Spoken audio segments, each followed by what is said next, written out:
کر دیتا ہے۔ اور یہی وجہ ہے جب میرڈ کی دجیاں بکھرتی ہیں اور جناب اہل لوگ جو ہیں وہ اپنے اس حق تک نہیں پہنچتے جو ان کا حق ہے، تو اس کا نتیجہ وہی نکلتا ہے جس نتیجے کو آج پوری قوم بھگت رہی ہے۔ ہم معاشرے کے اندر دیکھنے ہیں، اس میں میں بھی مجرم ہوں اور ہر وہ شخص مجرم ہے جو اس کا حصہ ہے۔ مجھے، آپ کو، ہم سب کو اپنی اس معاملے میں اصلاح کی ضرورت ہے کہ اپنا ذاتی نفع نہیں سوچنا بلکہ ہمیشہ قوم کا اور اسلام کا نفع سوچنا ہے، اور ذاتی مقاصد کو بالائے طاق رکھتے ہوئے اللہ تبارک و تعالیٰ کی رضا کو پیش نظر رکھنا ہے۔ بڑی مثالیں میں عرض کر سکتا ہوں، لیکن آپ دیکھیں ہمارے ہاں، آپ کچھ علاقوں میں جا کر دیکھ لیں، 2 کروڑ کی کوٹھی بنی ہوگی اور گلی کی جو حالت ہوگی نا، پانی کھڑا ہوگا، دائیں بائیں آگے پیچھے بڑے اچھے گھر بنے ہوں گے، لیکن وہ لوگ جنہوں نے خود وہاں انتظامی معاملات کرنے ہوتے ہیں، وہ کیا کرتے ہیں، اچھا خاصا گھر بنا کر اور اچھا بھلا پیسہ لگا کر مل جل کر آپس میں کچھ پیسے وہاں پہ لگانے کے لیے تیار نہیں ہوتے۔ ہر بندہ اپنی ذات کا سوچتا ہے۔ آپ ذرا محلوں میں جا کر دیکھ لیں جہاں لوگ خود مختار ہوتے ہیں، جہاں پہ قانون کی اتنا قانون نہیں چلتا، تو محلوں میں جا کر دیکھ لیں لوگوں نے گھر بنایا اور اتنی اونچی تھڑی بنائی ہوتی ہے، آدھی گلی پہ قبضہ کیا ہوتا ہے۔ ذاتی نفع ہے نا بھائی، میں تو گزر رہا ہوں، میری موٹر سائیکل تو آرام سے گزر رہی ہے، گلی کے اندر قبضہ کیا ہوتا ہے، اور جناب سارے لوگ وہاں پہ ڈسٹرب ہو رہے ہوتے ہیں۔ ہر بندے نے 2-2 4-4 انچ دیواریں باہر نکالی ہوتی ہیں۔ وہ بعض دفعہ تو اپنی آنکھوں سے یہ منظر دیکھنے کو ملتا ہے کہ لوگ ذاتی نفع لینے کے لیے تھوڑی تھوڑی دیوار نکالتے جاتے ہیں باہر، اور پوری گلی میں، شروع سے گلی چوڑی ہوتی ہے، چلتے چلتے آخر میں اتنی تنگ گلی ہو جاتی ہے کہ وہاں سے چارپائی بھی نہیں گزر سکتی۔ یہ کچھ ہوتا ہے۔ کیا ہوتا ہے؟ ہر بندہ اپنا ذاتی نفع سوچتا ہے، ذاتی فائدہ سوچتا ہے کہ مجھے جناب تھوڑا سا فائدہ مل جائے۔ اپنا ذاتی فائدہ سوچتے پوری قوم کو تباہی کے دہانے پہ کھڑا کر دیتی ہے۔ بغداد اجڑا تھا نا، آپ کو پتہ ہے، لیبیا، کرنل قذافی کا ملک اجڑا تھا، بغداد کے اندر تباہیاں مچی تھیں۔ وہاں یہ حالت ہے کہ عورتیں جلوس نکال رہی ہیں بغداد کے اندر، عراق کے اندر، صدر صدام حسین کے اس ملک کے اندر۔ کیوں جلوس نکال رہی ہیں؟ کہ مرد 2 شادیاں کریں، مردوں کو قتل کر دیا گیا۔ وہاں قحط الرجال ہے، مرد ملتے نہیں ہیں، عورتیں زیادہ ہیں۔ اور غربت کا یہ عالم ہے کہ جو لوگ بغداد شریف کی زیارات کے لیے جاتے ہوں، کبھی ان سے پوچھ کے دیکھیے گا، خوبصورت نوجوان لڑکیاں جناب وہاں گلیوں میں بھیک مانگ رہی ہوتی ہیں۔ کرنل قذافی کا لیبیا، آپ اس کو جا کر کبھی اس کو سرچ کر کے دیکھیں، وہ ایسا ملک تھا کہ جس ملک میں ہر شخص کو باقاعدہ وظیفہ ملتا تھا اور جناب خوشحال مسلمان تھے۔ لیکن کیا ہوا؟ کچھ جرنیلوں نے اپنے ایمان کا سودا کیا۔ عراق میں بھی یہ کچھ ہوا، لیبیا میں بھی یہ کچھ ہوا۔ ان جرنیلوں نے اپنی پوری فیملیوں کو جناب شفٹ کر دیا امریکہ میں ٹھنڈی سانسیں لینے کے لیے، لیکن پورے کا پورا عراق اجڑ گیا، پورے کا پورا لیبیا اجڑ گیا۔ اور یہی کچھ ہو رہا ہے آج کشمیر میں، فلسطین میں، اور جناب افغانستان میں، اور دنیا کے ہر خطے میں، جہاں جہاں مسلمان لٹ رہے ہیں، کٹ رہے ہیں، پٹ رہے ہیں۔ کیا ہو رہا ہے؟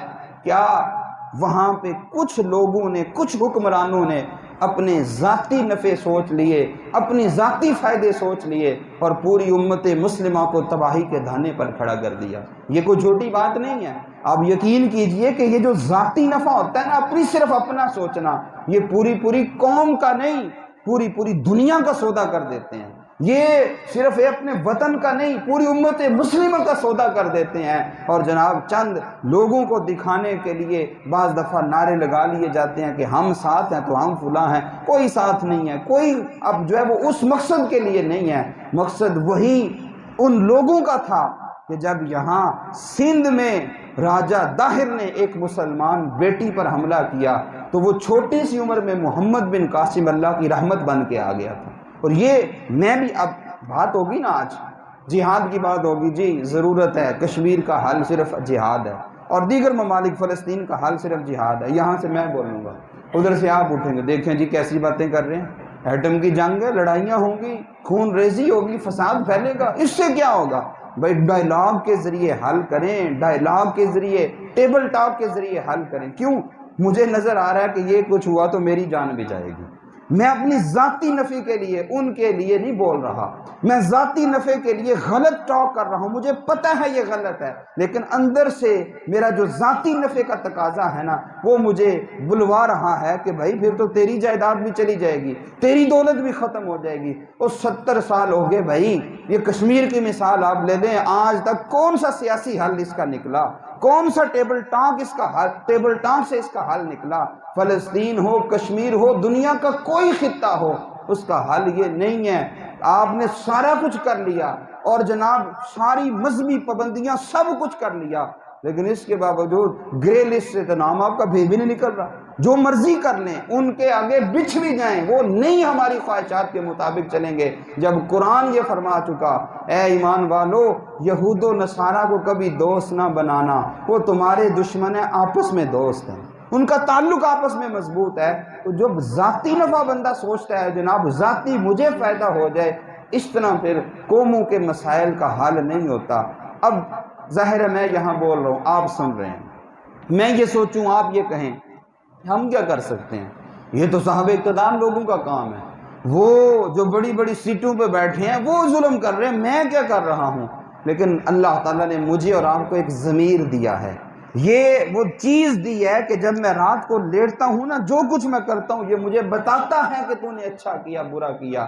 میں اپنی جگہ پہ اس مسند پہ بیٹھا ہوں تو میں یہ سوچوں کہ میں اس کے ساتھ انصاف کر رہا ہوں یا غلط کر رہا ہوں۔ آپ اگر کسی چھوٹے سے منصب پر ہیں، آپ کسی سرکاری جگہ پہ ہیں، آپ کسی غیر سرکاری جگہ پہ ہیں، کسی بھی جگہ پر ہیں، وہاں غور کر کے دیکھیں کہ آپ جو ہیں وہ کیا کر رہے ہیں۔ اگر میں اپنے ضمیر، میرا ضمیر مجھے جواب دیتا ہے، کسی کے بتانے سے نہیں، میرا ضمیر مجھے جواب دیتا ہے کہ ہاں میں بالکل ٹھیک کر رہا ہوں، میں غلط نہیں کر رہا، پھر تو بڑی اچھی بات ہے۔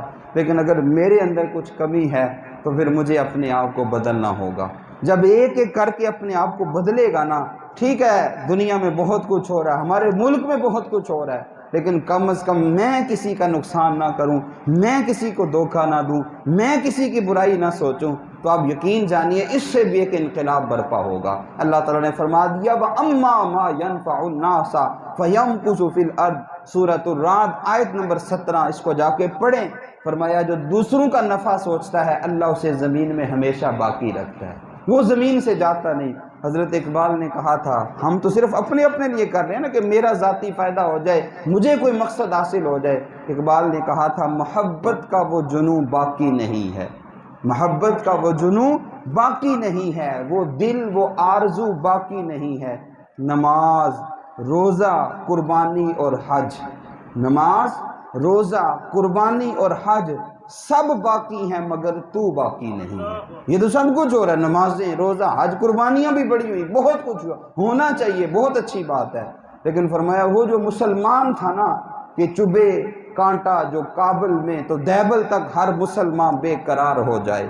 پوری دنیا میں اگر کسی مسلمان کو کانٹا چبھے تو پھر پوری دنیا کے مسلمان بے چین ہو جائیں کہ میرے بھائی کو کانٹا چبھا۔ فرمایا تو باقی نہیں ہے، باقی سب کچھ باقی ہے۔